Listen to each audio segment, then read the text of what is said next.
پر game کھیلنا سکھا رہا تھا کہ باہر بیل بجی۔ کافی دیر کے بعد دوسری بیل ہوئی تو میں نے جا کر دروازہ کھولا۔ سامنے میری ہی عمر کے ایک صاحب کھڑے تھے۔ السلام علیکم، انہوں نے نہایت ہی مہذب انداز میں سلام کیا۔ پہلے تو میرے ذہن میں خیال گزرا کہ یہ کوئی چندہ وغیرہ لینے والے ہیں۔ ان کے چہرے پر داڑھی خوب سج رہی تھی اور لباس سے وہ چندہ مانگنے والے ہرگز نہیں لگ رہے تھے۔ جی فرمائیے، میں نے پوچھا۔ کہنے لگے کہ آپ طاہر صاحب ہیں؟ میں نے مختصراً جواب دیا، جی وہ مجھے رفیق صاحب نے بھیجا ہے، غالباً آپ کو کرایہ دار کی ضرورت ہے۔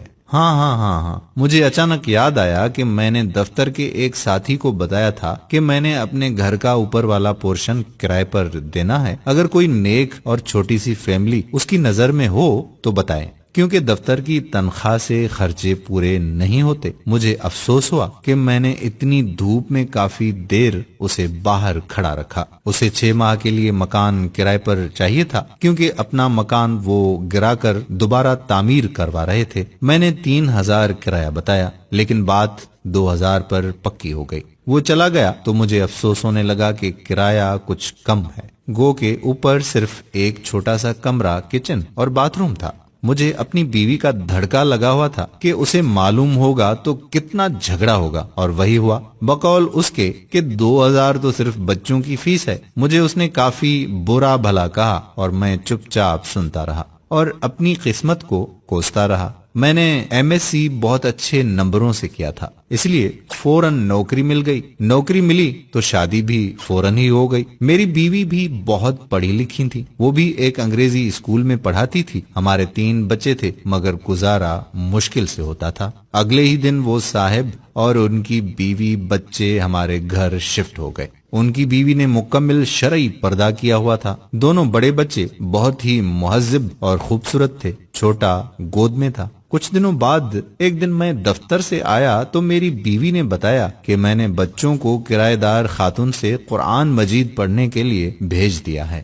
اچھا پڑھاتی ہیں، ان کے اپنے بچے اتنی خوبصورت تلاوت کرتے ہیں۔ مزید کچھ دن بعد میں نے ان کے ایک بیٹے سے تلاوت سنی تو پہلی مرتبہ میرے دل میں خواہش ابھری کہ کاش ہمارے بچے بھی اتنا اچھا قرآن مجید پڑھیں۔ ایک دن میں باہر جانے لگا تو اپنی بیوی سے پوچھ ہی لیا کہ وہ پارلر جائے گی تو لیتا چلوں، کیونکہ پہلے تو 2 مہینے میں 3-4 مرتبہ پارلر جاتی تھی اور اس مہینے میں ایک بار بھی نہیں گئی تھی۔ اس نے جواب دیا کہ پارلر فضول خرچی ہے، جتنی خوبصورتی چہرے پر 5 بار وضو کرنے، نماز اور تلاوت سے آتی ہے کسی چیز سے نہیں آتی۔ اگر زیادہ ضرورت ہو تو گھریلو استعمال کی چیزوں سے ہی چہرے پر نکھار رہتا ہے۔ ایک روز میں کیبل پر ڈرامہ دیکھ رہا تھا تو میرے چھوٹے بیٹے نے مجھے بغیر پوچھے ٹی وی بند کر دیا اور میرے پاس آ کر بیٹھ گیا۔ بابا، یہ بیکار مشغلہ ہے، میں آپ کو اپنے نبی حضرت محمد صلی اللہ علیہ وآلہ وسلم کا ایک واقعہ سناؤں؟ مجھے غصہ تو بہت آیا، لیکن اپنے بیٹے کی زبانی جب واقعہ سنا تو میرا دل بھر آیا۔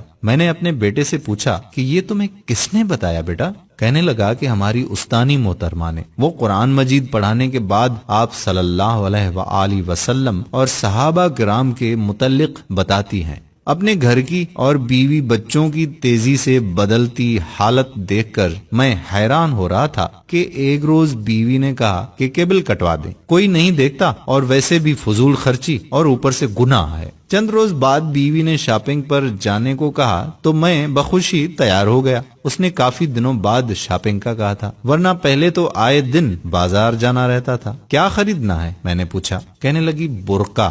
میں نے کہا کیا برقع؟ میں ہنسا تو وہ بولی، پہلے میں کتنے ہی غیر شرعی کام کرتی تھی، آپ نے کبھی مذاق نہیں اڑایا تھا، اب اچھا کام کرنا چاہتی ہوں تو آپ کو مذاق سوچ رہا ہے۔ میں کچھ نہ بولا۔ پھر چند دن بعد اس نے مجھے کافی سارے پیسے دیے اور کہا کہ فریج کی باقی قیمت ادا کر دیں تاکہ مزید قسطیں نہ دینی پڑیں۔ اتنے روپوں کی بچت کیسے ہو گئی؟ وہ مسکرائی، کہنے لگی بس ہو گئی۔ جب انسان اللہ تعالیٰ کے بتائے ہوئے احکام پر چلنے لگے تو برکت خود بخود ہو جاتی ہے۔ یہ بھی وہ کرایہ دار خاتون نے بتایا ہے۔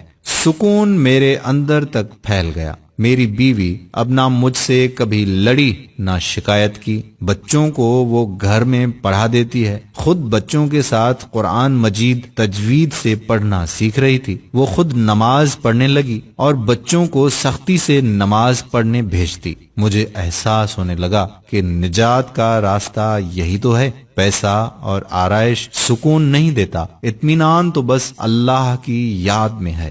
مجھے اس دن 2000 کرایہ تھوڑا لگ رہا تھا، آج سوچتا ہوں تو لگتا ہے کہ وہ تو اتنا زیادہ تھا کہ آج میرا گھر سکون سے بھر گیا ہے۔ دوستو، دلوں کا سکون تو صرف اللہ کی یاد میں ہے۔ اگر یہ ویڈیو اچھی لگے تو ایک لمحہ ضائع کیے